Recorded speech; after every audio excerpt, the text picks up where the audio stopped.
ಜನರು ದರ್ಬಾ ಚಿಕಿತ್ಸೆ ಹೇಳ್ತಕ್ಕಂಥದ್ದು ಏನೋ ಒಂದು ಜಾದು ಇರಬೇಕು. ಯಾಕೆಂತ ಕೇಳಿದರೆ ತಕ್ಷಣ ಅದರ ಪರಿಣಾಮ ಹೇಳ್ತಕ್ಕಂಥದ್ದು ಗೊತ್ತಾಗ್ತದೆ ಅನ್ನುವುದಾಗಿ ಭಾವಿಸ್ತಾರೆ.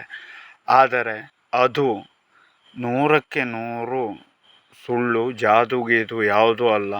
ದೈವಿಕವಾದಂತಹ ಅನುಗ್ರಹದ ಮೂಲಕವಾಗಿ ಆಗುವಂತಹ ಒಂದು ಪ್ರಕ್ರಿಯೆ.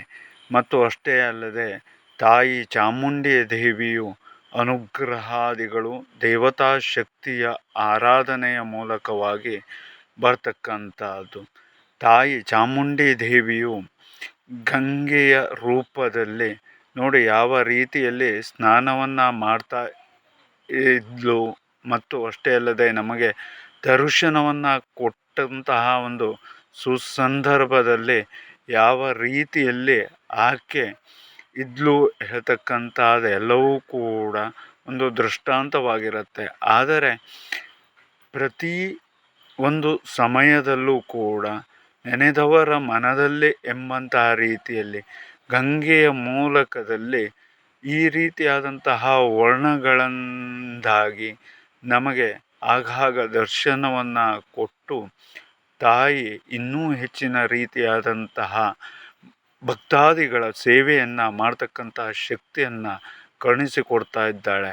ಹಾಗಾಗಿ ಚಾಮುಂಡಿ ದೇವಿ ಹೇಳ್ತಕ್ಕಂಥದ್ದು ಎಷ್ಟು ಸತ್ಯವೋ, ಗಂಗೆ ಇರ್ತಕ್ಕಂಥದ್ದು ಎಷ್ಟು ಸತ್ಯವೋ, ಅದೇ ಥರದಲ್ಲೇ ದರ್ಬಾ ಚಿಕಿತ್ಸೆ ಇರ್ತಕ್ಕಂಥದ್ದು ಕೂಡ ಅಷ್ಟೇ ಸತ್ಯ. ಮತ್ತು ಅಷ್ಟೇ ಅಲ್ಲದೆ ಹೇಗೆ ದರ್ಬೆಯಲ್ಲಿ ಆಯಾ ಶಕ್ತಿಗಳಿರುತ್ತೆ ಅಂತ ಹಿಂದೆ ಹೇಳಿದ್ದೀವಿ, ಆ ಶಕ್ತಿಗಳ ಅನುಗ್ರಹಾದಿಗಳು ಕೂಡ ಅದಕ್ಕೆ ಅಷ್ಟೇ ಮುಖ್ಯವಾಗಿರ್ತಕ್ಕಂಥದ್ದು.